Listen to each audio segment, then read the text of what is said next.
Dear students and friends, السلام علیکم۔ جیسا کہ آپ اسکرین پر دیکھ رہے ہیں، آج کا ہمارا ٹاپک ہے پرچہ اردو جماعت 11ویں، سوال نمبر 4 جو حصہ نثر سے لیا گیا ہے، اور سوال ہے سبق کا خلاصہ۔ تو ہم اس میں دیکھیں گے کہ سبق کا خلاصہ لکھتے وقت ہم نے کن چیزوں کا دھیان رکھنا ہے، اس کے علاوہ اس کے ٹوٹل نمبر کتنے ہیں اور اس کے لیے وقت کتنا درکار ہے۔ تو آئیں ہم اسے شروع کرتے ہیں۔ سبق کا جو خلاصہ ہے اس کے لیے جو ہمیں وقت درکار ہے وہ ہے 15 منٹ۔ اس کے علاوہ جو ہمیں جو نمبر ہیں اس کویسچن کے وہ ہیں 10، جس میں 1 نمبر مصنف کے نام کا ہے اور 9 نمبر خلاصے کے ہیں۔ جب ہم نے اس کو لکھنا ہے تو سب سے پہلے اوپر ہم نے سوال نمبر 4، اس کے بعد میں نے ایک باکس بنایا ہے جس کے اندر سبق کا خلاصہ لکھا ہے۔ نیکسٹ ہماری ہیڈنگ ہے، سب ہیڈنگ ہے سبق کا عنوان، جو کہ آلریڈی کویسچن میں دیا گیا ہوتا ہے، جو کہ یہاں سر سید کے اخلاق و خصائل۔ اس کے بعد ہے مصنف کا نام۔ مصنف کا نام لکھتے دھیان رکھنا ہے کہ اس کا جو اصل نام ہے جو اس میں یوز ہوا ہے وہی لکھیں، اگر ہم کوئی اپنی طرف سے ایڈ کریں گے تو وہ نمبر کٹ جائے گا۔ اس کے بعد ہے ماخذ اور صنف۔ ماخذ اور صنف جو ہے اس کا نمبر کوئی نہیں ہے، ہاں اگر آپ اس کو لکھتے ہیں تو اس سے ایک اچھا امپریشن پڑتا ہے۔ اس کے بعد ہم آ جاتے ہیں خلاصے پہ۔ اب خلاصہ لکھتے ہوئے ہم نے کیا کرنا ہے، کن چیزوں کا خیال رکھنا ہے، میں اس پہ بات کرتا ہوں۔ کہ سب سے پہلی بات تو یہ ہے کہ جب ہم نے خلاصہ لکھنا ہے تو یہ ذہن میں رکھنا ہے کہ اس کی لینتھ جو ہے وہ 2 صفحات سے زیادہ نہیں ہونی چاہیے۔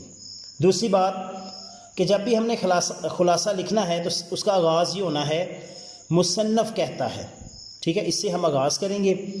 اس کے بعد ہم نے خلاصے کو ہیڈنگ دے کر نہیں لکھنا، ہم نے پیراگراف بنا کر لکھنا ہے۔ اگر ہم ہیڈنگ دے کے لکھیں گے تو وہ امتحانی نقطہ نظر سے اچھا نہیں جانا جاتا، اس سے آپ کے نمبر کٹ جائیں گے۔ تو لہٰذا ہم نے پیراگراف بنانے ہیں، 3 4 5 7 جتنے بھی آپ کے اس سبق کے حوالے سے بن سکتے ہیں وہ آپ نے بنانے ہیں۔ اس کے اندر یہ ہو سکتا ہے کہ آپ ایک پوائنٹ کو لے کر پیرا بنا لیں، یا 2 پوائنٹ کو اکٹھا کر کے بھی ایک پیرا بنا سکتے ہیں۔ نیکسٹ آپ نے اس چیز کا خیال رکھنا ہے کہ جو زبان ہے، جس طرح کی لینگویج استعمال ہوئی ہے اس سبق میں، اسی طرح کی لینگویج ہم نے یوز کرنی ہے۔ نیکسٹ اگلا جو پوائنٹ ہے، ہم نے زمانے کا دھیان رکھنا ہے، یعنی اگر ماضی میں ہے تو ماضی کے حوالے سے لکھنا ہے، حال میں ہے تو حال کے حوالے سے لکھنا ہے۔ نیکسٹ جو ہے یہ خلاصے میں املا کا خاص خیال رکھنا ہے کہ املا کی غلطیاں نہ ہوں۔ اگر آپ جگہ جگہ املا کی غلطیاں کر رہے ہیں تو آپ کے نمبر کٹ جائیں گے۔ اس کے بعد ہم نے جس چیز کا خیال رکھنا ہے کہ خلاصہ لکھتے وقت ہم نے واقعات کی ترتیب کا بھی خیال رکھنا ہے۔ یہ نہ ہو کہ آخری باتیں پہلے کر دیں اور کہہ سکتے ہیں اور پہلی باتیں آخر میں۔ مثال کے طور پہ جی ہم کہہ دیں جی وہ فلاں ڈیٹ کو اس کی ڈیتھ ہوئی تھی، ہم ڈیتھ کا ذکر شروع میں کر دیں اور پیدائش کا ذکر آگے کریں تو یہ ایک غلط امپریشن ہوگا۔ تو جس طرح سے ترتیب سے واقعات ہے اسی طرح سے ہم نے لکھنا ہے۔ اس کے علاوہ صیغہ متکلم میں خلاصہ نہیں لکھنا، یعنی متکلم صیغہ کون سا ہے، میں اور ہم، میں یہ کہتا ہوں ہم یہ کہتے نہیں، بلکہ ہم نے کیا کرنا ہے، بیانیہ طریقہ استعمال کرنا ہے کہ مصنف، یعنی وہ بیانیہ طریقہ کیا ہے، مصنف کی زبان سے کہ مصنف یہ کہتا ہے، ٹھیک ہے۔ تو ان چیزوں کا ہم نے خیال رکھ کر تو ہم نے پیراگراف کرنا ہے جی۔ تو یہاں پر میں آپ کو جو میں نے پیراگراف لکھا ہوا ہے اس کے بارے میں بتا دوں۔ جیسے میں نے کہا کہ آغاز مصنف کہتا ہے، اس کے بعد اس کی جو کہہ سکتے ہیں جو ہمارا خلاصہ جس کا میں لکھ رہا ہوں اس کے میں نے کی ورڈ بنا لیے ہیں جو مین پوائنٹ تھے، اور ان کو میں نے بولڈ کر کے لکھا ہے۔ تو مصنف کہتا ہے کہ سر سید کا دسترخوان، اس پہ کیا ہوتا تھا، ہر وقت دوستوں اور مہمانوں کا ہجوم ہوتا تھا، اور جب کوئی کھانے میں نہیں ہوتا تھا تو انہیں اچھا نہیں لگتا تھا، جب لوگ زیادہ ہوتے تھے تو وہ ان کی کمپنی کو انجوائے کرتے تھے۔ اس کے ساتھ ساتھ ہم نیکسٹ کیا جی ان کی نیچر کے والے سے تھا کہ وہ ہنسمکھ اور خوش طبع تھے، اس کا ذکر کیا گیا ہے، اس کو میں نے بولڈ کر دیا ہے۔ اسی طرح سے مطالعہ کے شوقین تھے، اس پوائنٹ کو میں نے بولڈ کر دیا ہے، آگے اس کی وضاحت کی ہے۔ نیکسٹ پیراگراف میں آگے ہیں، اس کی اگلی بات ہے جی مصنف کیا تھے، وہ جو تھے محنت اور جفا کش تھے۔ تو محنت اور جفا کشی ان کی نمایاں خوبی تھی۔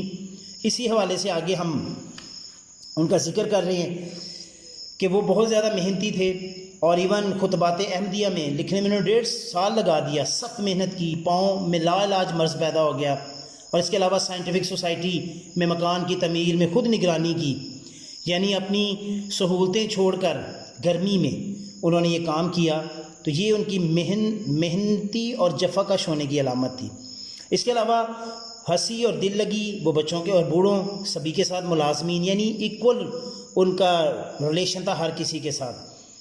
نیکسٹ ہم دیکھتے ہیں کہ سچائی، وہ سچے تھے، اور یہی سچائی اور آزادی ان کی اردو ادب میں ہمیں جھلکتی ہے، اور بلکہ اردو ادب میں انہوں نے اس چیز کی بنیاد ڈالی، تو وہ سچ بات کہتے تھے۔ اس کے ساتھ ساتھ نیکسٹ پوائنٹ تھا جی راست باز تھے، تو وہ میں نے اس کا بھی یہاں پہ ذکر کیا ہے کہ دوسروں کے لیے محبت کا جذبہ بہت تھے، سیدھے تھے، قدر کرتے تھے، اس کا ذکر آیا ہے۔ نیکسٹ آ گیا جی کہ ان کا برتاؤ بڑا نرالا تھا، یعنی ان کو دوستوں سے مل کر بڑی خوشی ہوتی تھی، خالص اور مخلص دوستوں سے ان کا ملنا جلنا ہوتا، اور ایون نواب محسن الملک جو تھے انہوں نے کہا کہ سر سید جیسی سچی محبت اور وفاداری دنیا میں کہیں نہیں دیکھی گئی۔ تو ان چیزوں کو یعنی یہ پوائنٹ ہم نے لکھے ہیں۔ اس کے بعد سیر چشمی اور فراخ حوصلگی، تو اس پوائنٹ کو ہم نے یہاں پہ مینشن کیا ہے۔ پھر ہمدردی اور فیاضی تھی ان کے اندر کہ وہ ایک درخت کی مانند تھے جو اپنے پھل، سائر، لکڑی، غرض ہر پہلو سے لوگوں کو فائدہ پہنچاتا تھا، تو یہ ان کی ایک نمایاں خوبی تھی۔